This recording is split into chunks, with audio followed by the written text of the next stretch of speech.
2K crew, what is up? Man, we got a loaded show for you today. And for those of you on YouTube right here, you can probably see we have a special guest in the house. And this one's kind of special because it's not only a special guest, it's Papa 2K's. Yeah. We've got Troy Kahler in the studio. We're going to talk about some Marcellus High School basketball. We're going to jump into some of the stupid bullshit that's going on with Mookie Betts. And we're going to break down the BIG10 basketball season so far and kind of give you our predictions. But before we jump into that, I did want to say, for the YouTube crew, go ahead and subscribe, like, and comment. And for those of you on the audio side, go ahead wherever you download your podcast, give us a review, and we will read it on the air. I think before we get started, too, we need to congratulate Papa 2Ks on winning our fantasy league this year. Yes. Congratulations. I totally forgot about that. Yeah, the Kahler household kind of took us to the woodshed, for lack of better terms. Well, he tried to offer me, to split the pot before we went into that, and I was like, my team's been dominating all year long. There ain't no chance I'm splitting this shit. He's trying to be the nice guy. And I should have split the pot. But before we jump into actually the meat and potatoes of this episode, we're going to try something new. For those of you that are listening on the podcast, on the audio version, we're going to try something a little different. Going to give some special love to our YouTube crew, and after we're done with the audio portion, we're going to send you over to our YouTube page, and we're going to probably go for 15-20 minutes just to give some special love to our YouTube crew. So, all that aside, Mr. Troy Kahler, like Kyle always already said, the reigning Turbo and 2K's fantasy football champion. All right, that sounds pretty good. And we've kind of talked about for next year getting, I don't know, something to put in the studio so we can write names on, and so you'll be forever remembered as the inaugural Turbo and 2K's fantasy football champion. All right, sounds good. Well, that being aside, because I think we pumped your ego up just enough. Just enough. Why don't you kind of jump in and tell our listeners who you are? Because obviously we're going to talk Marcellus basketball. You're the head coach. You guys have had a hell of a season so far. So go ahead and jump in and introduce yourself. Yeah, Coach Kahler, been coaching now for a little over 20 years. Been varsity coach on the boys' side for this is my 12th year. We're having a real nice season. Kind of got with the kids before the season started. I said, look up there at the banners, and I said, we haven't had a league champion in pretty near 20 years. I said, I think that's definitely a goal we should look at. All the kids kind of jumped on that and rode with it, and that's kind of been, what we're shooting for this year. It's very awesome. And you correct me if I'm wrong, but you have three players of the week so far, consecutively, right? Yeah, we had Gavin started off. He had a week where he averaged 29 points a game. Wow.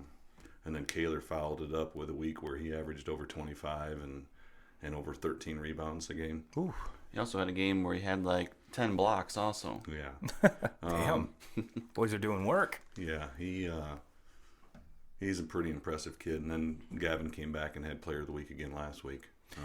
We got quite a group that follows us. I was just going to say voting. that. Yeah. There's some that's a good thing. Yeah, not only are the boys kicking ass, but you can definitely tell that the community is behind you and your boys. And I looking at a couple of Franklin's posts on Friday that there was a packed house for homecoming, which there always should be. Yeah. But just looking at the list of all of these kids that, especially your two boys that are going up against. I mean, that's some very, very stiff competition. Yeah. It was a packed house. Sometimes homecoming's a little difficult to play. A lot of other stuff going on. I don't know if kids are getting enough sleep sometimes, and other things that are on their minds, and they're not really focused. But this group seems to focus up to whatever we got going that week. We've kind of had the mentality, like I asked Brady after the game, I said, what's Tuesday's game? White Pigeon. He goes, that's the most important game of the year. And that's the way it's kind of been. Whatever game's next is the most important game of the year. So we've been rolling with that. That's very, very amazing for such young kids to have that kind of mentality. So they love to play together. I mean, you can tell when a team is on the floor and they really get along and really like each other and like playing with each other. And this group is that. I mean, they really love to play together. Awesome. So where do you guys stand record-wise? Record-wise now we're 11-2. We're 10-1 in the league. We lost a heartbreaker in overtime to Centerville, and the people that were there, I mean, that was probably one of the best games that I've ever been a part of. Awesome. It had a little bit of everything. Them tying it up, us tying it up. We'd go ahead and thought we had it in the bag with the clock showed 0.9 seconds left. Some odd reason the ref found it within him to put 3 seconds back on the clock, so they ended up with a pretty good look, and they made the 3 to beat us by 1 in overtime. So, but you guys made a half court shot at the buzzer to send that game into overtime. Yeah, Drake Srirac got the inbounds and really had to take it himself, and ended up getting a half court shot at the buzzer to put it into overtime. So, and they hit a 3-quarter shot to end the first quarter. I mean, it was it was raining buckets. There was shots all over the place that night. So is your team more like upperclassmen, or is it a good mix? It's a pretty good mix. I've got 4 seniors and 7 juniors. Kind of unusual that I don't have any, freshmen and sophomores at school our size. A lot of times over the last 10 years, I think we've always had a underclassman, a freshman or a sophomore on varsity, but this year it's all juniors and seniors. So there's definitely a good base to continue. Oh, yeah, definitely. This winning tradition, if you want to call it that, for at least the foreseeable future. Yeah, so. For anybody that's seen us play, I mean, Kahler's not going to be a very easy kid to replace. He just does, like Kyle said, he had a game where he had over 10 blocks. I mean, block shots. He's had a double-double as far as scoring and rebounding in every game except for one. Wow. And he's a kid that's played all 4 years on varsity. Oh, so, I mean, I can remember watching him as a freshman, and he didn't necessarily need to be the guy like he needs to be now, where he has to score the points, but he could play very good defense. He's just the way his first step is quicker than any high school player I've ever seen, but to see where he was at when he was a freshman in high school, to see where he's at now, he's come a long way. I mean, and he's one of the best players I've ever seen at Marcellus. Awesome, and I mean that's a tip of the cap to you, Troy, coaching these kids, keep them in line, and it sounds like they do a lot of that themselves. Yeah, they're all wired different. He's just wired different than everybody else. He has great work ethic. And like Kyle said, that first step is just incredible. He can get by you in the first step, and he's at the rim. I had a lot of little kids. That's another thing. He's great with the little kids. Mm-hmm. I mean, he's a role model to all those kids. And when we do junior pro, and whenever the kids are around, I know we got a couple water boys now that are. Is it my nephew, kids. One of them? Yeah, Jacoby. Yeah, and they have a great time, and they really look up to Kahler, and he's just great for them kids. Awesome. Well, it sounds like not only is he good on the court, he's good off the court. So. Yeah. Even better to see. So, Troy, where I have a feeling I know I know the answer to the question, but where do you see this team going as far as tournament wise, conference wise, and beyond? Well, conference wise, we need to come play every night, and so far they've been able to focus on the next game, and I think there's no reason to believe that we're not going to continue to do that. I think we're the best team in the league. All these home games that we have against, some of the better teams in the league, with Hartford and Bloomingdale and Centerville, who got us the first time, and Cass, we got coming back home. So we'll be ready to play. I want to, And those guys, they've really set that goal and winning that league, and we want to win that outright. As far as the districts, got a tough district. We're still in Class C, and we're in with Schoolcraft and Hackett and Kalamazoo Christian, so we'll have our hands full there. But so you and is Coach Small still at Schoolcraft? Yeah. So you and Coach Small could be squaring off. Huh? Yep. That'd be an awesome game to see. Yeah, they're loaded. They got a lot of size. They give us some definite matchup problems, but that's why you play the game. Absolutely. See what we can do. Absolutely. Maybe we can get a little wager between you and Little Zed. Oh, Adam's always up for that. Oh yeah. So Troy, what? And I know this is going to be kind of a hard question to ask, but you said you have the we've already talked about the foundation you've built for the team and the program. Do you see continued success like this in 2021 and going on? Yeah, I mean we got some kids that are going to have to really step up big time next year to replace like a Kahler. We also got Carson Sumners, who plays quite a bit. He's actually been starting lately. So we got some guys to replace. Zach Shelton will be graduating, and he's a 3-year player. But that junior class is definitely capable of that. And I think there's a good core group of those kids that are going to put the time in to make themselves better and kind of be that guy. Awesome. And I'm sure it's easier now that they've seen the juniors and younger kids have seen what it takes to do this. Yeah. That it'll be an easier idea and thought process. And, sure. It's kind of like, you and I have talked about, a pitcher going into like the Astros and seeing how Justin Verlander does his work. Yeah.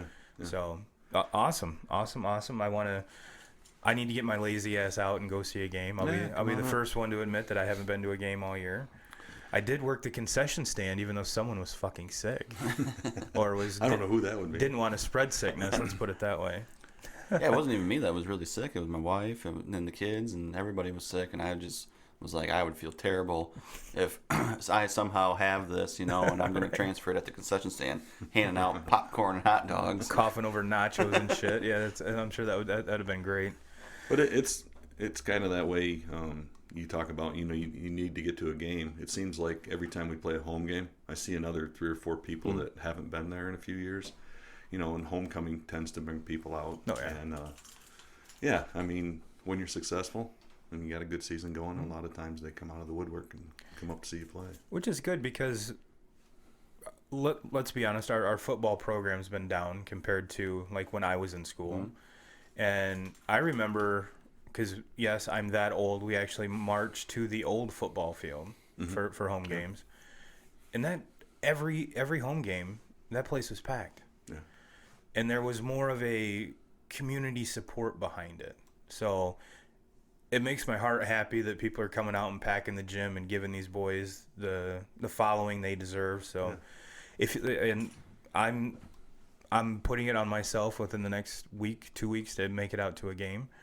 And I want to challenge all of the 2K crew. If you haven't, do it as well. Let's give these boys some support. Sounds good. All right, well, let's jump into this Mookie Betts pile of bullshit that's going on.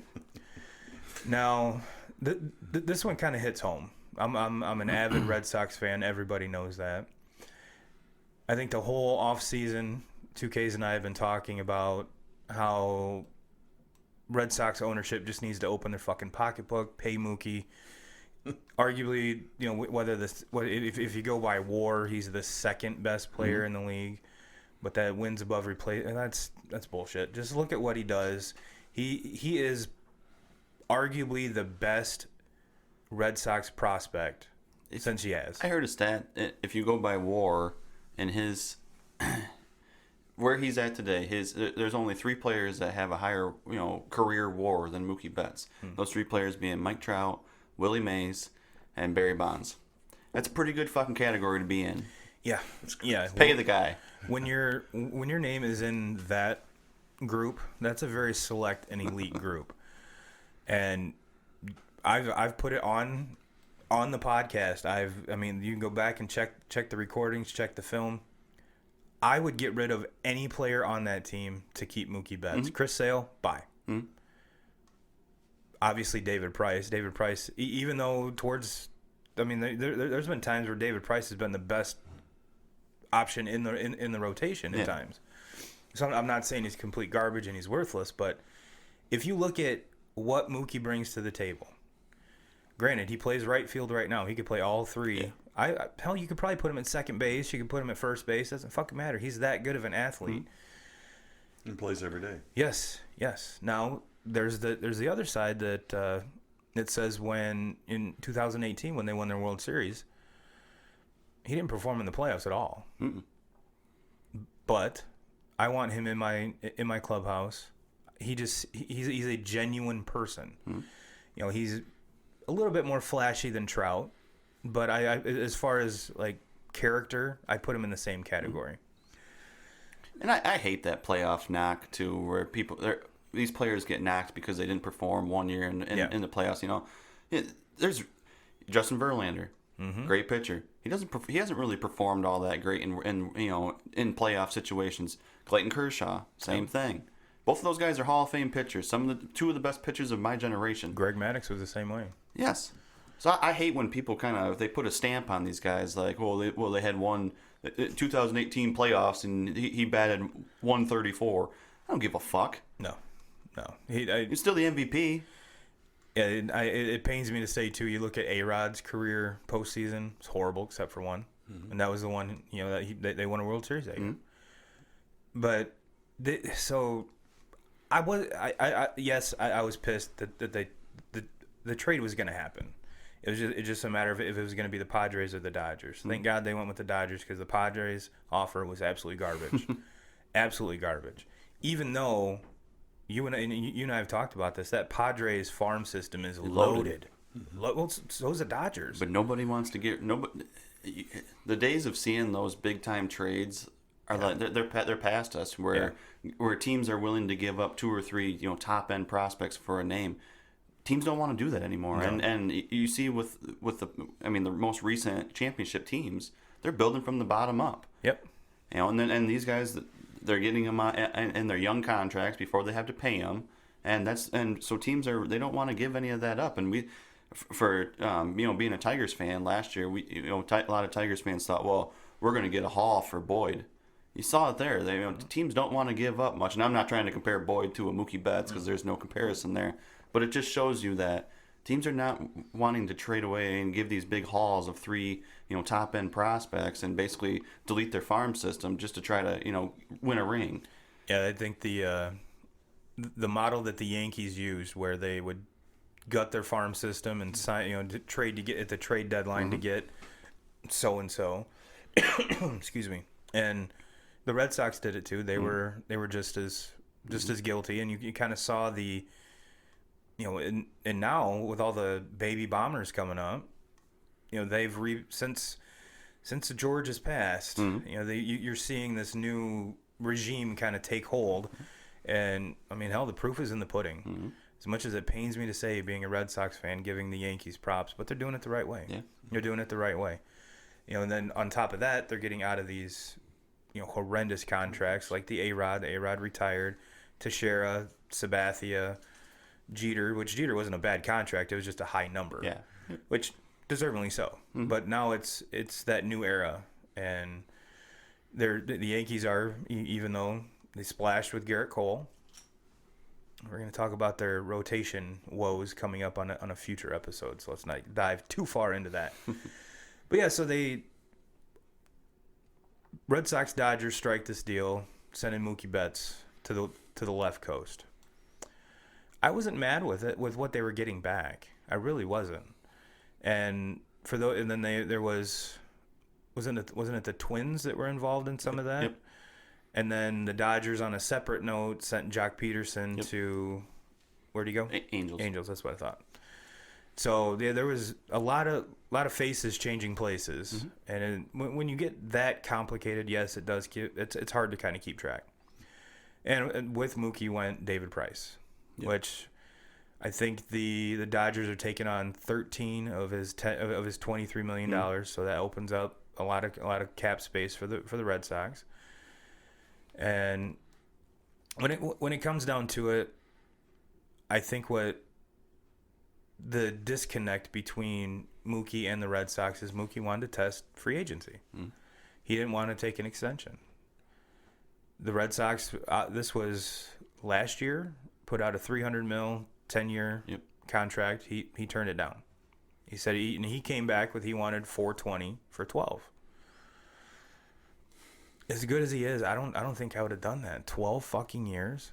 Are you kidding me? I know he's young. But you're gonna be the 12 years that's got to be putting him like 36, 38 somewhere in there. Yeah, but there's ways to get around it because I mean we said it with Trout because there's going to be Trout's going to get to the late years of his contract, and are you going to want to be paying that amount of money for basically a DH? You kind of see it with the Tigers with Miguel. A lot of Tigers fans don't want Miguel anymore. Right. But at the time that they made this contract, he was coming off Triple Crown. Like everybody, all Tigers fans were saying, you got to pay this man. You got to pay this man.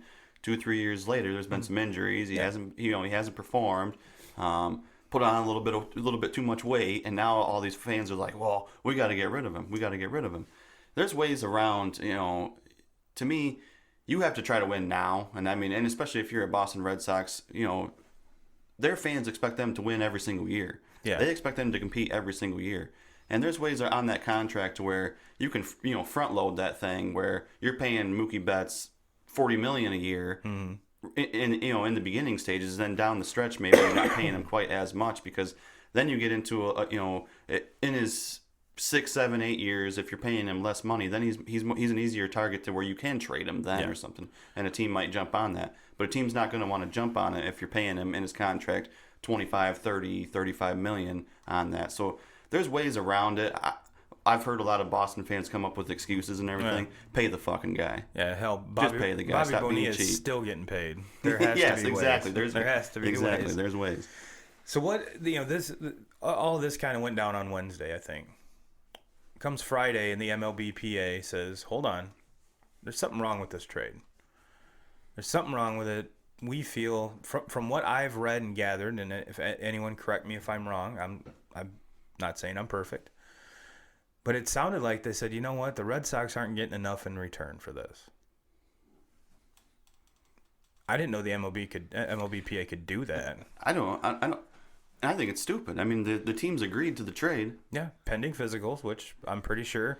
Well, I knew when they started, putting like all this emphasis on pending physicals that okay, something's going on here because I've never seen a trade where they've used the word pending physicals this many times. Something's going on. From what I gathered, it was the pitching prospect the Red Sox were getting in return had some shoulder issues. So, but yeah, passing a physical. If you're Mookie Betts, you go into the Dodgers office, be like, "Hey, Mookie, you breathing? Yep, cool. Sign off on this."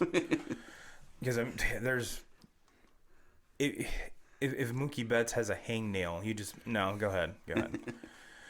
So it's still an ongoing thing, and at this point, if the trade doesn't go through, because Mookie still they gave him big money to avoid arbitration, so until this deal's done, he's a Red Sox for 2020. If this deal doesn't go through, Mookie come back? I don't think so. I don't think there's any way. I mean, there's no way. There's no. And if I'm Mookie and I'd be like, this team that I'm playing for doesn't want to give me the contract after I won the MVP, I brought a World Series to them in 2018, and you don't want to give me what I'm asking for, there's no fucking way. No. I'm out. You just traded me for Alex Verdugo and some fucking pitcher that. Yeah, he throws hard. That's the only thing I've heard about him. He can throw hard. That's about all I've heard, yeah. Everything says he's going to be a bullpen guy because, he's had some arm issues and stuff like that. So you've traded me and David Price away for these two guys, these two guys, which I'm not trying to take. I know Verdugo's probably going to be a very good player. He's already, showed some pretty good signs with the Dodgers, but no, I'm Mookie. If I'm Mookie, I'm done. Hell no. No, peace out. I mean, it pains me to say that because I want to see him in a Red Sox uniform for, his whole career. But what really sucks is this is Kyler Thornburg's team. Kyler, shout out to you and your dad, Rich. They're two of my softball buddies. Yeah, but I'm never gonna fucking hear the end of this. What if now the trade does go through, but it goes through with the Padres? So like all these Dodgers fans are. That would be classic. And then it switches up. Now that you bring that up, I want that to happen. I don't care who we get. Or Give us the just fucking dark horse. mascot for Mookie and David Price. Well, there's probably some dark horse teams out there that are like, holy shit, like they're willing to give up Mookie for Verdugo and this other guy. Like, all right, we're gonna jump in on this too. We got a couple guys we'll throw over. Yeah, so it's something that should have been done a long time ago, but it's still dragging out. So I think it's just more or less to rip my heart out and kick it around and actually just shit on it. And all the talk, has been about Mookie, and deservingly so. But David Price is also in this, and I think some people kind of forgot David Price is a pretty damn good pitcher too. He has his moments. He does, and like you already said, he was the shining spot a lot of times in the Red Sox rotation, and especially with him, Sale, Rodriguez. There's three. What game was line lefties. What game was it that he pitched in the World Series? The clincher. Yeah, I mean, yes, and the clincher. And I mean that was one of the best games I'd ever seen him pitch. Yeah, and it was probably the best game. I shouldn't say the best game he's pitched of his career, because if you go back to Tampa, that dude was untouchable. He was arguably the best lefty in the league. Oh, yeah. Even his times with Detroit, he had games where, one of his biggest things in Detroit, it seemed like when he pitched, he didn't get any fucking run support. No. It seemed he was taking games to the eighth all the time. It seemed like the Tigers would save their runs for JV. Yeah, JV or Porcello, one or the other. But yeah, so that's 2K crew. That's been on my mind. I know you guys have been sending me messages and making fun of me, so I just wanted to say a big fuck you from the bottom of my heart. But it's all fun and games. So let's switch gears here. Now that I've aired my grievances, we'll jump into something that's a little more near and dear to your boys' heart. We're going to break down some Big 10 basketball. And I'm going to be the first to admit, I don't think anyone can break down Big 10 basketball. All of these teams are beating the absolute shit out of each other. Yeah. Initially, when we started talking about doing this because we did this last year. It sounds kind of cool to say. We pretty much covered the Big 10 last year, and we thought last year was weird. I was looking at it to be like, all right, well, maybe it's the home team is dominant. Yep, and you better win at home. And there's been a lot of times where teams, Michigan State, have dropped games at home that you really wouldn't think they would. Yeah. So, top to bottom, gentlemen, is this the deepest conference in NCAA basketball? I think it's the deepest conference I've ever seen in college basketball.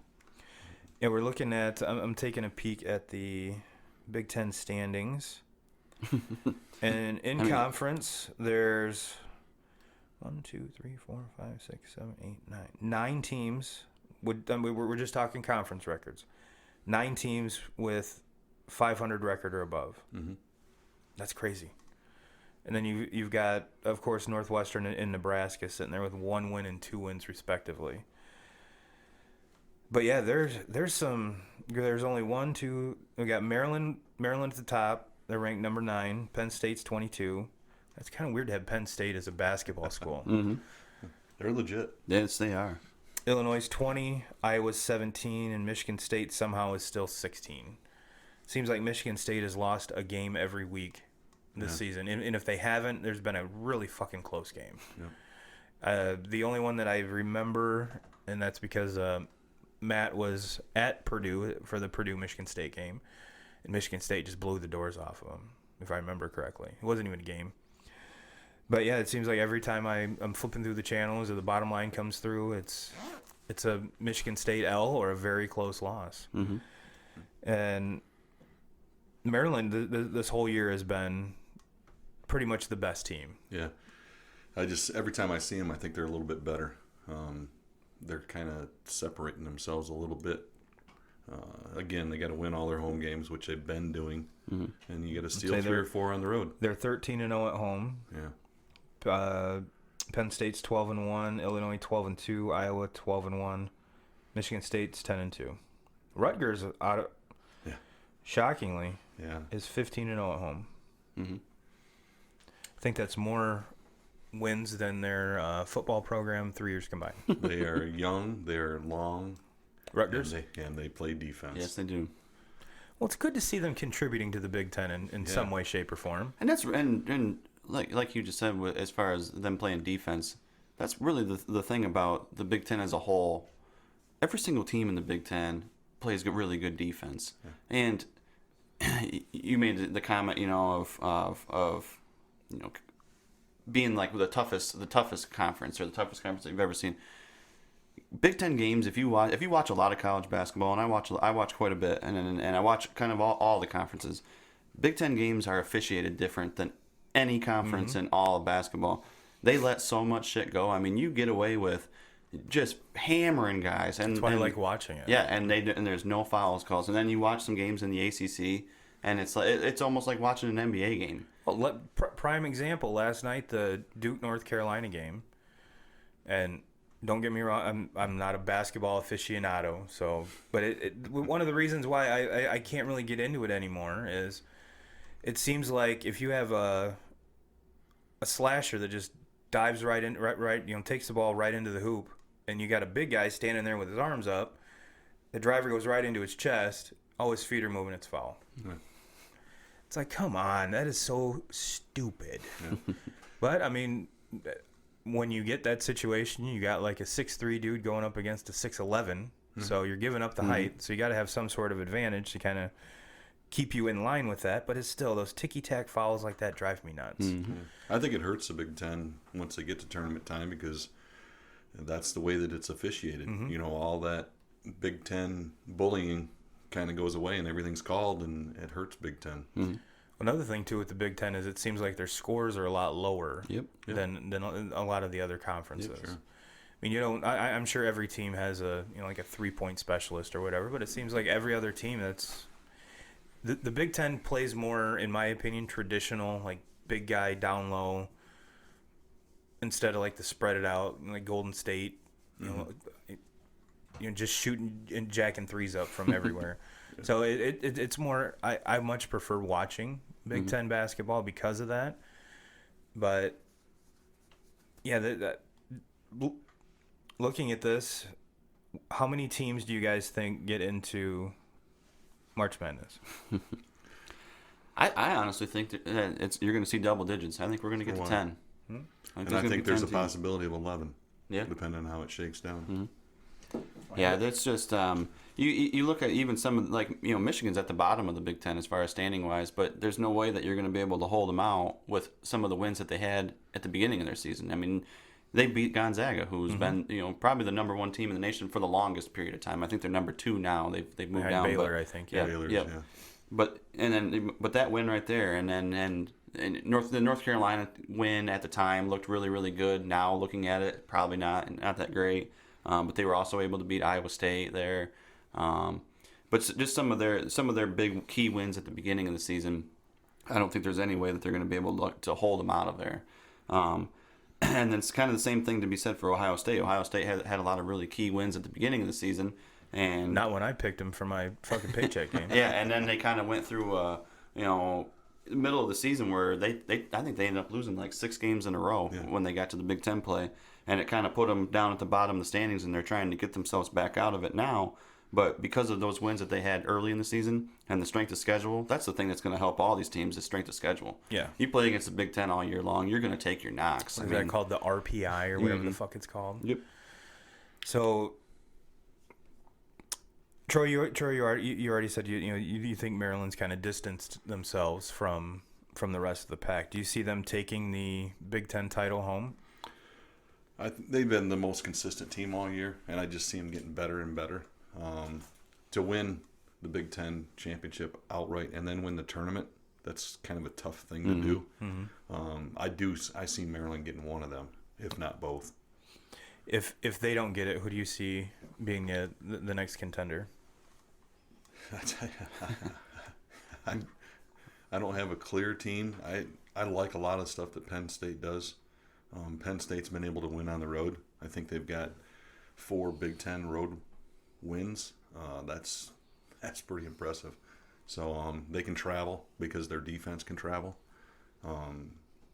Yeah, I think they could give Maryland a run, but I think those two teams have kind of separated themselves a little bit from the rest. 2Ks, do you agree? I agree with Penn State. Another team that's kind of just sneaky good, and it seems like they show up in the big situations is Iowa. That's who I was. And they got some shooters on that team, and I think if the season ended today, I know this is probably going to upset a lot of Michigan State fans because that think that Cassius is the Big Ten Player of the Year. I think Garza from Iowa is the best player in the Big Ten this season. Yeah, Iowa was going to be my kind of sneaky one to kind of slide in there. Mm-hmm. The difference this year, I mean, they've always been able to score, and this year they can still score. Now they can defend. You know, in years past, they really couldn't defend. You know, they'd put up 80 or 90 points and get beat. Now they put up 80 or 90 points and they win by 20. Yeah. Yeah, so that and I don't think the last little push here into March, I really don't think that the Big Ten's going to lighten up. I think they're still going to keep kicking the shit out of each other. Yep. Because why? That's what Big Ten schools do, especially. I mean, it was the same way last year. And so yeah, like I said, I'm with you guys with the Maryland pick. But if anyone can kind of sneak in there and steal it away, I'm thinking it's going to be Iowa. Yeah, and I can go along with that. The thing about it too is, it seems like I change my mind all the time. You know, if we would have talked about this last weekend, I had Illinois. You know, Illinois right there, and then Illinois drops both their games this week, and now I don't even talk about them. You know, so by next weekend there might be two more teams that I'm talking about that, you know, I think can make a push for it, and maybe Penn State loses both games next week. I mean, or maybe Maryland drops a game or two next week. I mean, the way that this conference is, I mean, it could be right now. You see, there's Maryland's at the top at 9-3, Penn State, Illinois 8-4. But it would not shock me if by the end of the season Purdue jumps up there. It would not shock me if the Rutgers jump in there. You know, it's a very exciting conference to watch. Still sounds really weird saying Rutgers Purdue, is doing good. Purdue looked really good the last couple games because they started making shots. You know, defensively they'd been there, but they just weren't making shots. Now they're making some shots. In Illinois, I think they lost 2 games on the road this week, and they come back and maybe have a couple home games, and they're right back in the thick of things. They might be up top. Well, I think one thing that could help Illinois is if they got with Lovey and that coach got his beard game where Lovey's is at, because that'd just be awesome. That'd be awesome. So, anything else we want to talk about with the Big Ten? No, I mean and it's crazy that we just had this entire conversation and never even talked about Michigan State. Yeah. And sometimes I watch them play and I think, man, they're a top 5 team in the nation. And then they show up and play, and they can't make shots, and Tillman forgets how to play basketball. And I mean, they're really the only steady that they have is Winston. Yeah, he brings it every single night. But and if he doesn't bring it, they lose. Mm-hmm. Yeah, to me, and I obviously this isn't going to go over well with Michigan State fans, but if you need to take a step back and kind of see what from a non-fan perspective, they're the most inconsistent team out of anyone that we've talked about. Yeah, you could have this same conversation in 2 weeks and be talking about 3 other teams at the top. Oh yeah, oh yeah. And to kind of touch on Michigan, I've been on the Michigan bandwagon all year. I think they're not done. I think they went through a long stretch of games without having Isaiah Livers out there, and that's made a huge difference for them. I mean, you saw it yesterday in the game, and I know Tom Izzo brought up his excuse of not having Walton for the year or whatever, which he hasn't. He didn't even fucking play last year, so don't feed me that bullshit. But Michigan was. I mean, they went through the tournament there at the beginning of the season, and they beat Gonzaga by 20 plus points. Mm-hmm. I mean, and then got into the Big Ten play and played some pretty good games, and then they lost Livers, and it was a whole different team when they lost him. And yesterday when they got him back against State, they were a whole different team with him. Yeah. He can consistently make shots, and they don't have a lot of shot makers on that team. And he can defend all 5 spots. Mm-hmm. So that's incredibly important, the way teams spread the floor now and bring their big guys outside. Being able to defend all 5 spots like he can make a huge, huge difference. Mm-hmm. And I just keep sitting back and looking at it like if I'm Coach Izzo, you got to be frustrated. Oh, you really do. He is.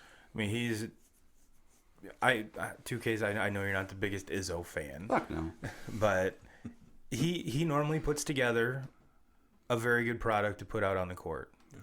And when Michigan State shows up this year, you get that. Mm-hmm. But when they don't, they look like hot garbage. Mm-hmm. But I'm gonna fucking keep rolling with it. But when your team's inconsistent, comes from your coach. Comes from the coach. Mm-hmm. Comes from the staff. So maybe Mr. Izzo needs to take a long, hard look in the mirror at himself instead of coming up with excuses. Yeah, because I'm pretty sure Cassius isn't going to be there next year. No. So, which I was actually shocked he came back this year. I was shocked that he's back this year, yeah. But he's been the most consistent player on the team. Oh, yeah. And a lot of nights it looks like he has zero help. Troy, your shooters aren't hitting. Yeah. Mm-hmm. That's pretty much the name of the game, is put the ball in the basket. And when that's not happening, it's hard to win. Yeah, and they're big guys.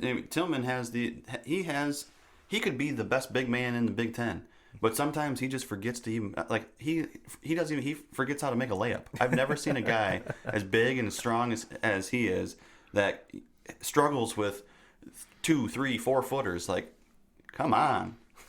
Even Shaq can shoot those. Yeah. Yeah. So, like I said, this is going to be. It's a conference you pretty much can't take your eyes off. Anytime there's I don't care who it is who's playing. It could be Northwestern at Iowa. I'm gonna watch. Mm-hmm. I'm gonna watch because you literally don't know what the fuck's gonna happen every night. Yeah, Northwestern and Nebraska are gonna go out there and they're gonna get somebody. Yeah. Oh yeah, absolutely. Michigan plays Northwestern Tuesday at Northwestern, and they better be ready to play because Northwestern has taken them down to the wire many times. Just in the I'm looking back in the last 5 years, kind of that Beeline era where Michigan was always at the top of the Big Ten, mm-hmm. and Northwestern was able to beat them a couple times, especially when they went there. So this game scares me a little bit. Yeah. But I think the Big Ten conference is kind of what we're seeing overall in the whole NCAA. There's not a dominant team. There's not anyone running away with it. I mean, hell, getting back to the Duke North Carolina game last night, we almost had a 10-12 North Carolina team take down. Duke is number 7? Mm-hmm. Yep. Yeah, I think they got 3 losses on the year. Yeah. So yeah. So that was, if you turn that off after halftime, you're like, oh fuck, this game is over. Yeah. It was like a 13 or 15 mm-hmm. point lead, and mm-hmm. it wasn't until they got into overtime. Because Duke led 4-3 at the beginning of the game. They didn't lead at all until they got into overtime, and I have to hand it to North Carolina. Even though they gave up the lead, they couldn't hit a fucking free throw, which I think that was their biggest detriment. But I was watching overtime, and I told myself, first of all, to get into overtime, how crazy was that play?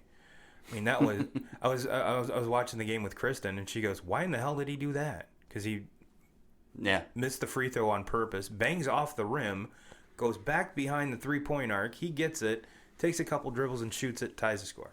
Yeah, that was the best. I've never seen anybody execute that play. No, like that. That was remarkable. Yeah, I mean, like and then for him to be the guy that gets the rebound, he rebounds his own missed free throw that comes all the way back out the 3-point line, takes 3 dribbles in, and takes a shot at the buzzer to get him to overtime. I mean, that was. And that was impressive. Right when he hit that shot, I was like, I told Kristen, I was like, that's why he did it. She goes, I didn't know you could do that. I was like, yeah, well, normally it doesn't happen like that. I've never seen it. I've seen it tried many times. Oh yeah, absolutely. Or then you'll have the guy. What would have been funny is if he would have tried to do that and he makes it. Yeah, just drills it in there because I've seen it happen before. Yeah. Oh yeah. Yeah, I've definitely seen that happen too. And that's usually what happens is you get that. He just kind of. Because it's one of those things with muscle memory. That's what you do. Yeah. You're supposed to make it. So when you're supposed to miss it, that's when you're like, fuck. Yep. I can't. And watching it too. I watched it back quite a few times. North Carolina wasn't even ready for it. You have to be thinking that game situation. There's 6 seconds on the clock. Yeah. We're ahead by 2. Okay, we got. maybe they he shoots to try to make it and then they foul and try to play that game. But you have to be ready for that moment. Like there's a chance he's going to try to whip this fucker off. He popped that off quick as soon as he got the ball from the official. Boom. Yeah, I told Kristen, I was like, you watch, Duke's going to just take control of this and it's going to be a 12-point victory. Nope. Nope. The same dude towards the end of overtime forces up a shot, misses it, and there's no one for North Carolina boxing out, or this dude just comes up, in, tips it in, well before the buzzer hits. Mm-hmm. And you see that a lot because in that last second situation, you're almost thinking like that's the only shot that matters, and everybody just gets caught watching. And fortunately for the guy from Duke, he didn't get caught watching. He went and made a play. Yeah, he had his head in the right spot, and he was the only one on the court that did. But it was a. I mean, you look at the North Carolina State with Valvano, the game. When they won that game against Houston, everybody got caught watching on it. But it goes. That game was. I mean, that wraps up the whole North Carolina Duke rivalry. There's been posts all over the internet. The last 100 games, they both won 50, and they both scored exactly the same amount of points. Yeah. That is unbelievable. Fucking believable. Mm-hmm. Unbelievable. That would be the last 100 games between Michigan and Ohio State football. Yeah, we know that those stats are not, and they're not similar. No, not to. But that's what defines a rivalry right there. Mm-hmm. Nothing's one-sided. I mean, granted, it's not like they alternate every fucking meeting, but when you take a step back and look at the big picture, it's kind of hard to argue. They do alternate a lot. I mean, a lot. Looking at me overtime games. Yeah, mm-hmm. And that one there too. When you get rivalries like that, I know home court's important, but you can throw that out. Oh yeah, and you can throw throw out the records. Yep. I mean, just like we said, the number 17 with 3 losses. And it's weird to see a Dean Smith team under 500, but injuries is what's killed that team. Yep. But by far their best game of the year. I mean, they had Anthony back, and he's that he's the real deal. Yes. Even I was curious to see how he would look coming back. Looks like he hasn't missed a step. Nope. Hasn't missed a step. But yeah, it comes down to free throws. Yeah. When I say this, I'm almost positive North Carolina missed like 18 free throws. Duke missed 3. Mm-hmm. Mm-hmm. And it ended up being, a Duke 1 or 2 point victory? Yeah. So, proof's in the pudding. Yep. If you hit even half of the ones that you missed, you win in regulation. That's a W. There's you don't even go to overtime. Yeah, and for 90% of regulation, North Carolina dominated that game. Mm-hmm. Yeah. But it goes to show you that this is what makes college basketball so fun. I don't like it when you have that one team that's undefeated and just burying folks. Oh man, I've had this conversation so many times and I was just talking to Christian about it Friday night. Every year when the tournament starts, we always have this conversation like, man, this bracket is going to be the toughest one I've ever had. This year's bracket, it's going to be mayhem. I haven't seen it. There's not a team in all of college basketball that really stands out to me. No, well, look at how many number ones have lost. Mm-hmm. I want to say Baylor right now has held it for the longest out of any of them. Yeah. Well, maybe them and Gonzaga, but yeah, it's probably close between the two. But I mean, we started out with Michigan State there, Duke's been there, Kentucky's been there, obviously Gonzaga, Baylor now. Hell, I don't remember number ones falling off as in concession like this before. So yeah, I love it like this. Oh yeah, I really this is do. Gonna be another year like I don't recall what year it was when the tournament had I think it was George Mason in the Final Four. That was kind of the year that Curry had his thing going with Davidson. Yep. But I think this bracket's just going to blow up, and there's going to be. It's not going to shock me if there's a 11 or 12 seed that's in the Final Four. Kind of like a Florida Atlantic, whatever Florida Gulf Coast, Lob City, or whatever the hell that was. But that's what makes it fun. Oh, absolutely. That's what makes it fun. And that's why the postseason in college basketball is the best postseason in all of sports. I mean, anything can happen. It's you win, you go home. And yes, 2K Crew, we will be doing a bracket challenge, so keep that in mind. Yeah, you get through the first 2 or 3 days, and you haven't seen 6, 7, 8 upsets. It's kind of disappointing. Yeah. I mean, you want to see You're like, man, all those upsets. Everything's going chalk, and I'm one of those dudes. I'll fill out like 3 brackets. I'll do the one I think that's going to happen. I'll pick a team and kind of run with them, and then I'll do just a straight chalk bracket. And a lot of times, it's either the one I want to win or the chalk that usually ends up being. I'm not saying I'm winning anything, but it's usually my best bracket. But yeah, this year I don't even think I'm going to do a chalk bracket because I don't think it's going to fucking matter. Yeah. I feel like that going into this one, I might have a chance because normally, like when you kind of go by the rankings and and you pick your teams, and I think for like the last 5 years in a row, I've thrown my bracket out at the end of the first round. Like it's been shot. So maybe this year I have a chance. Last year, I did very well in the first round. It's the first and second round. After that, I just got destroyed. Like I was in the top 98 percentile on ESPN's brackets, and then my big guns went out that I had going to the ended up at like 30 percentile. So, excuse me. All right. So, 2Ks. Who do you think the number 1 seeds will be? I know I'm putting you on the spot here. I think Gonzaga is gonna get it just because I don't think they're not gonna play a whole lot. I mean, they beef up their schedule at the beginning of the year, and then they know if they go through conference play that they just kind of run the table. I agree. I think it's going to hurt them come tournament time because they're going to be tested right away, and they haven't had that for 3 months. Right. So I agree with Gonzaga too. Yeah. Baylor. I mean, they're number 1 right now. I think they'll ride it out again. I'm not very impressed with that conference either. So I think they'll be able to ride that out. Whoever wins, not necessarily the Big Ten tournament, but whoever wins the Big Ten outright as far as the conference goes, is going to get a 1 seed. You have to. There's no way that whoever wins that gauntlet of a schedule, you have to be a 1 seed. Right. So as of right now, Maryland's number 1. I think it's going to be Penn State. I think Penn State's going to get hot, and I think Penn State's going to win the Big Ten. They to me have been the most impressive team in the Big Ten in the games that I've watched. And then my last one, coming from the ACC, Louisville. Louisville's probably been the best team that I've watched. They've disappeared in a couple games. There was a game earlier in the season when they got beat by, I can't remember who it was. Might have been, I think it was Kentucky, where they just looked awful. They looked awful and they got beat. But the last time I watched them play against Duke, they kind of had their way with them.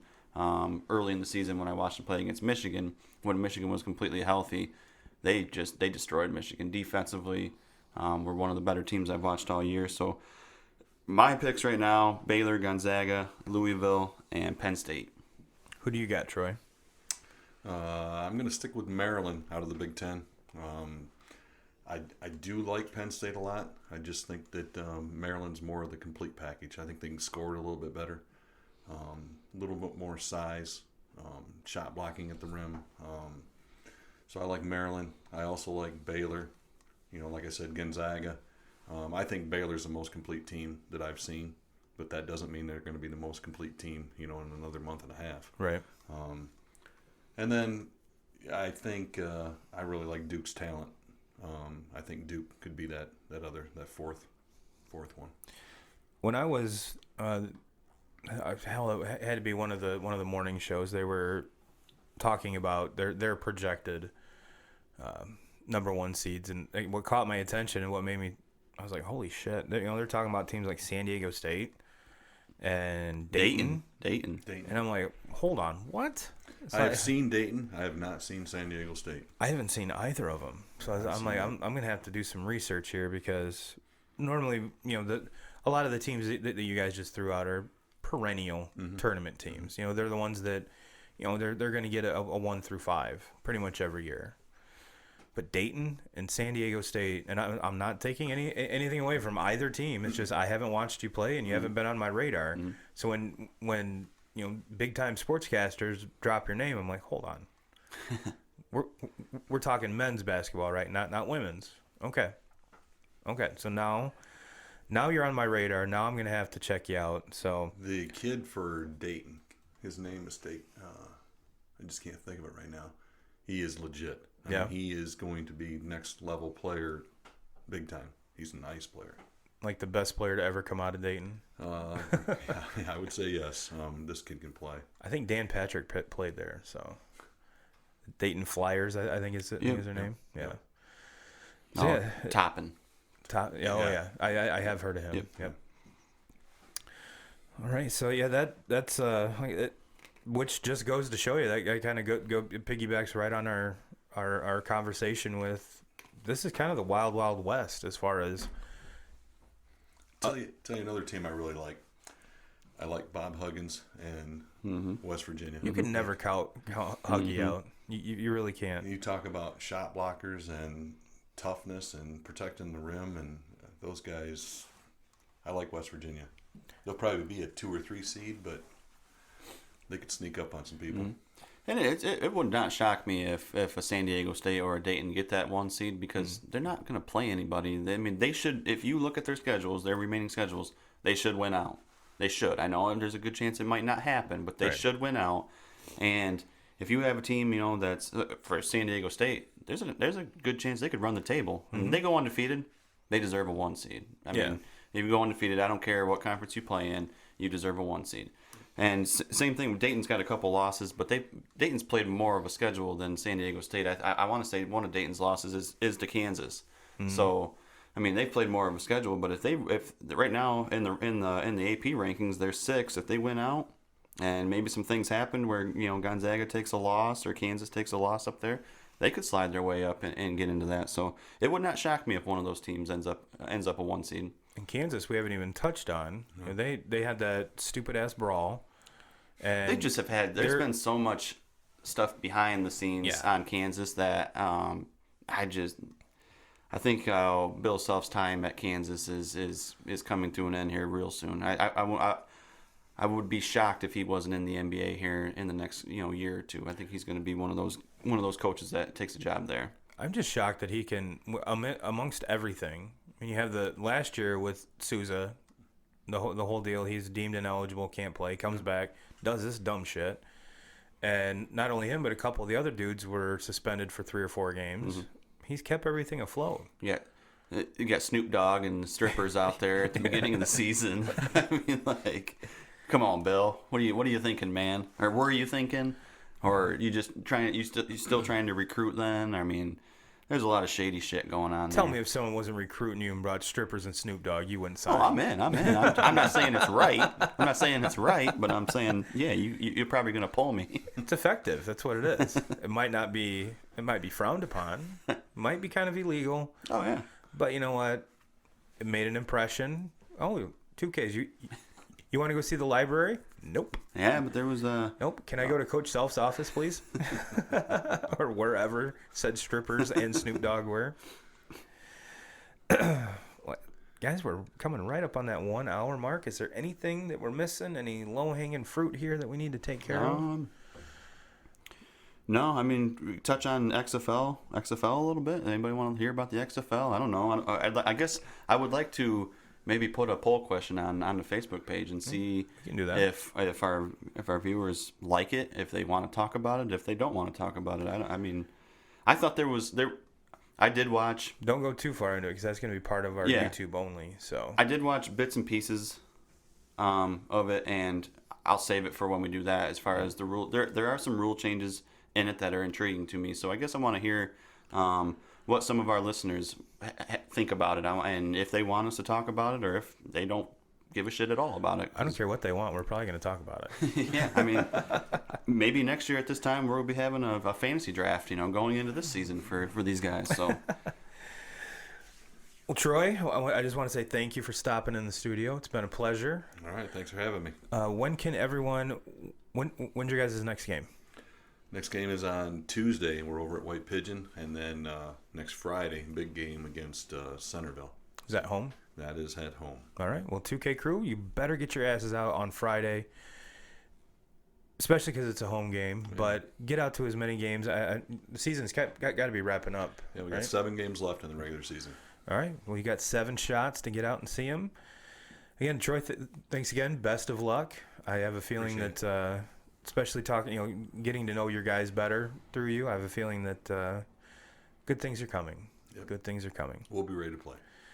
All right, well, 2K Crew, this is where we're going to go into our YouTube only, so we're going to give our sign-off. And as always, Jim Rome, we're coming for you.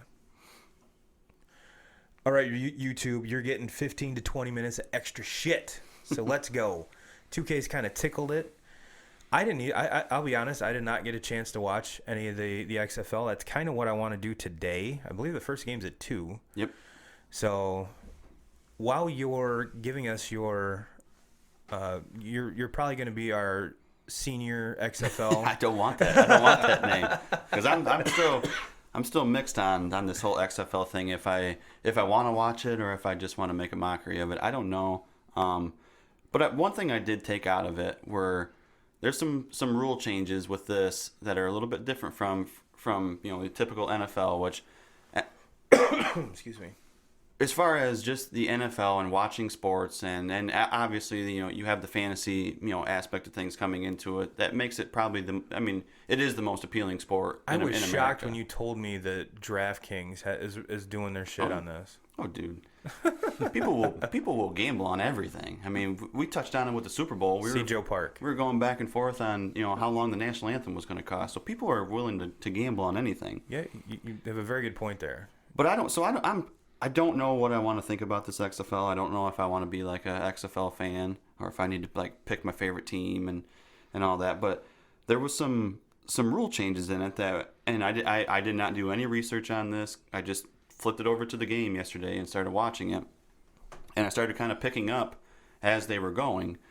And some of the rules, kind of the first one that really jumped out to me, when they score a touchdown, you don't kick the extra point anymore.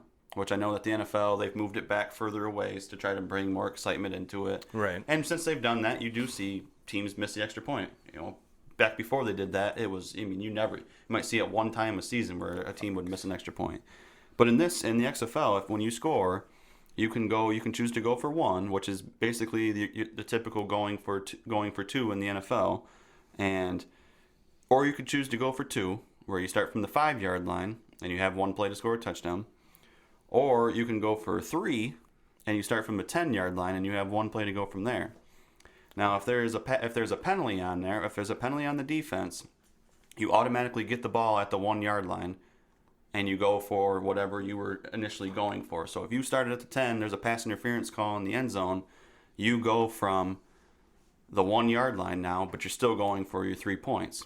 So that rule change, I don't know. Like I said, I don't know if I like with it that yet. 3-point rule. Mike Tomlin is just jerking off God. right now, wanting this in the NFL so bad. Yeah. Him and Ben Roethlisberger are probably the best 2-point converting pair ever. They're trying to they're trying to get a hold of Antonio Brown now. I'm like, hey, can we make up and get you back in here because we have a 3-pointer we can go for now. Fucking Antonio Brown would show up with Jordans and fucking basketball. I got range, coach. I got range. Not that 3-pointer, moron. Another one that I noticed in it also was the kickoff rule. So you've seen it in the NFL recently where they've moved up where they kick in the NFL at. Now all you do is basically the kicker just kicks it through the end zone, touchback, and you start. Well, with this, you kick from the 30-yard line. You must kick the ball in the air, in play, between the opponent's 20-yard line and the end zone. So you have to make it past the 20-yard line, because if you don't make it past the 20-yard line, the receiving team gets the ball at your 45-yard line. So, that's right there. It's a huge penalty. Oh, yeah. And the coverage team... Can you kick it into the end zone? Yes, if you kick it into the end zone, it can play a touchback, but the touchback I think goes to, I want to say that's like the 35-yard line. In 2K Crew, I did I did share some of these rule changes earlier this week in the group. So, I'm sure that's pretty much what 2K's is reading right now. Yeah, and So, and then the coverage for it, the coverage team lines up on the return side, 35-yard line, and the return team lines up on the 30-yard line. Each team must have exactly 3 players outside the hash marks on both sides of the ball and cannot move until the ball is caught by the returner. So it takes away as far as, these guys getting a 40-yard head of steam and running full speed into each other, and that's when a lot of the injuries happen. The unnecessary injuries that that the NFL is trying to eliminate. They've eliminated it because you're lined up so close. Mm-hmm. But it also brings the returning aspect. I mean, like, I missed those days of watching guys like Devin Hester, return kicks. I mean, guys that can Devin Hester could make a difference in a football game just by being the return man. Oh yeah, that's unheard of anymore in the NFL. Now they just kick it through the end zone. I mean, to me, in the NFL, if they keep the rules the same, what's even the point of kicking it? Just hand the fucking ball and let them start it at on a touchback. So this seems like a way safer option. Absolutely. I think after the season, obviously they're going to be gathering data the whole time, but that's a rule that I think that it's not a bad idea. I don't think it is either. Not a bad idea because, like I said, it still keeps the kickoff aspect into it, which like a Devin Hester, there's quite a few of them that I just can't put my hands on them right now, but it's exciting. Yeah. Mm-hmm. I mean, it's taking a lot away from the game. Hester, the kickoff out. Look at the Bears Colts Super Bowl. Hester takes the opening kickoff for a touchdown. Mm-hmm. Granted, that was probably one of the few touchdowns that the Bears had that day, but that's neither here nor there. But no, you're right, and it's more of an offensive game. Another rule change too here that I noticed yesterday is after the 2-minute warning takes effect, the clock stops after every single play until the ball is spotted, and then they wait for 5 seconds to go off the play clock until the initial clock starts back up. So for a lot of defenses, you hate this rule. Right. But for offenses, and you're chasing at the end of games, and don't forget you got that Mike Tomlin 9-point play, and you're chasing by 9. You can get back. You can tie the ball game up, and you don't necessarily need your timeouts because the clock is stopping after every single play. I was watching it yesterday, and I was like, I didn't know this rule. And as I was watching it, I was like, "What the fuck? Why is the play clock keep stopping? Why is it?" And I was so confused. And then I finally, realized what was going on. And then they started to kind of explain it. And I was like, I don't. That's not a rule that I would. I guess I don't want that rule in the NFL. But I think it's kind of cool. It's not bad. I think it kind of because and it's kind of a more severe kind of thing compared to the NFL to like college. When the clock stops after first down in college until they spot it, and then you go. Mm-hmm. So it sounds like it's a variation of that. It's just more of a strict time limit type thing. Now, are all the players mic'd up, or just some? Not all of them. And they had some. So basically, if you score a touchdown, you have like the ESPN analyst right there with the mic in your face, like as you're walking out. And they did have like the first guy drop the F-bomb too. Nice. First game, it was like an offensive lineman. He got into it a little bit. Guy. Yeah, he got into it a little bit with he didn't like the way that the defensive end tackled his quarterback, and they got into a little scuffle. Well, then for some reason, as this guy's coming off, you can tell he's pissed off. Right. But for some reason, they throw a mic in his, and ask him about what happened out there. It's a perfect storm. And the first thing that comes out of his mouth is, "I was just trying to get my fucking job done out there," and then they just completely blanked it off, so that you couldn't hear the rest of it. And so that was probably the highlight of my day watching it. That was funny.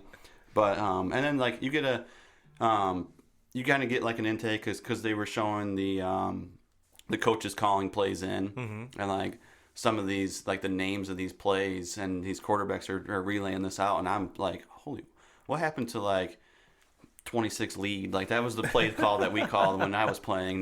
This is like, I would have been so confused, but no, it was kind of a cool. They're competing with the NFL and trying to pull, and not necessarily competing, but they're trying to pull, an audience in, so they have to do things different to try to, to bring people into it. I know I'd heard some people say that, the only way the XFL has a chance is if they can pull like the NFL halftime show for every single game. Like you got to have, maybe, but I don't know. some of these rule changes are intriguing, and it makes it kind of exciting to watch. I just don't see it. I don't see this like taking off and being a big deal. No, and from the sounds of it, it's not nearly as gimmicky as the first time around. No, it's better now. It's not. The first time around was an absolute joke. They're not dropping the football from the ceiling and having two players collide and go get it, and no pass interference, and he hate me running around. That part I actually liked. That part pretty cool.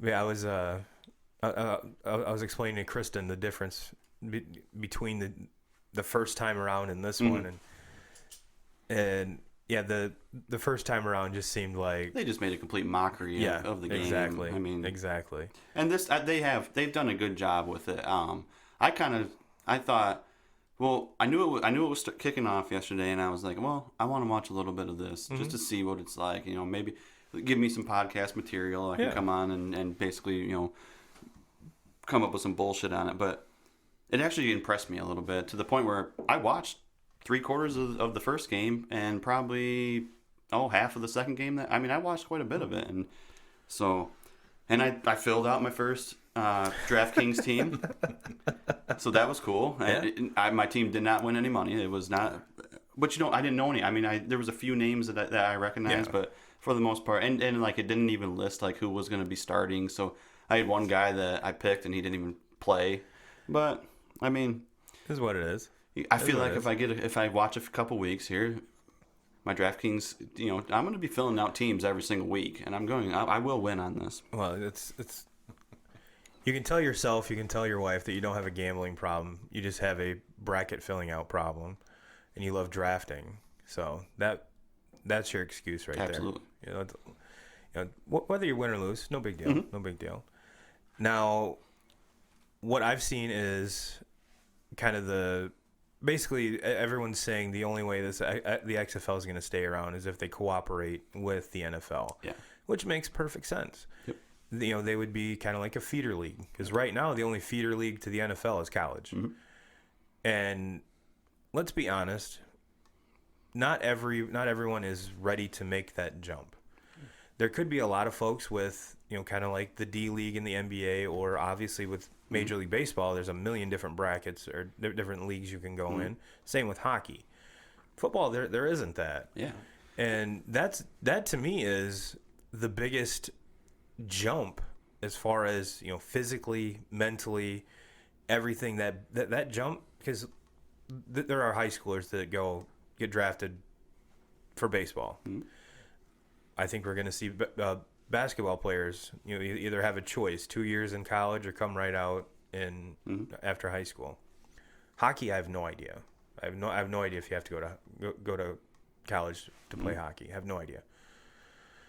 But it's like the men and the boys, and some guys are ready for it, some guys aren't. So giving people that option, I think, absolutely. I think it's only going to further the NFL game, have the players more ready, and for that player that needs a couple years in a developmental league. Oh yeah, there's guys that have made it in the NFL that aren't necessarily your top first 2-3 rounders, and making it in the NFL is a grind. Yeah, and then you get an injury. And you get cut from that team because you got an injury. And then you might not ever get another chance to where the XFL is your chance. Yeah. And you can go out there and you have a season in the XFL where you put up some numbers and you get some NFL teams looking at you. So to me, I think it's the first time around it was a complete mockery. Yeah. This time it seems like they've taken it a lot more serious. These guys were out there actually playing. They were playing hard, and you could tell that when these guys were talking about it, like it meant something to them. Mm-hmm. So there's some guys out there that it could have been an injury, it could have been just something goes on and it wasn't the right timing. But this is their chance to get back into the NFL. So hey, kudos to them. Yeah, got a whole season to show what they can do instead of a couple weeks of minicamp to see if you can make a team. Yeah, or what you did at the combine. Yeah, or that. and like Cardell Jones, I heard he fucking went off yesterday. Yeah. So, and that's what he did at Ohio State. He did it at a very high level, and he didn't have very many starts under his belt when he left Ohio State. He was a quarterback in one of the games yesterday. I think his name was P.J. Walker. Never even had heard of him, and he looked like Michael Vick 2.0. I mean, he looked good. Was he a lefty? No. No, that'd have been awesome. That would have been awesome. People were actually looking to see if it really was Michael Vick. Mike, what you doing here? Mike, what you doing here? So I'm excited to check it out. As for whatever reason, my TV's not letting me get locals right now, which is super awesome. Otherwise, we'd have it on right now. Yeah, and for me, I just like to watch football. Mm-hmm. So the NFL season's obviously over, so college season's over. There's no football to watch. Well, now we have the XFL to watch. So something neat. And get you through till baseball. Yeah. Which pitchers and catchers I think start reporting Wednesday, if I'm not mistaken. That's a good segue into our second topic of the extended YouTube period. Is Mr. Pete Rose has petitioned? Is that the right word? Yep. For reinstatement, to be off of the ban list, to be that way he could get into the Hall of Fame. I've always said that he should be in the Hall of Fame regardless. Absolutely. Yeah. And no question. What he's brought to the table is a very, very good argument. Mm-hmm. And he's using the sign stealing shit. Absolutely. It's a perfect timing. It's perfect timing for him. Yeah, and hell, he's even got President Trump tweeting that he should be in the Hall of Fame, and he agrees with everything. Not to say it, I'm not. This is not a political statement. This is a sports statement.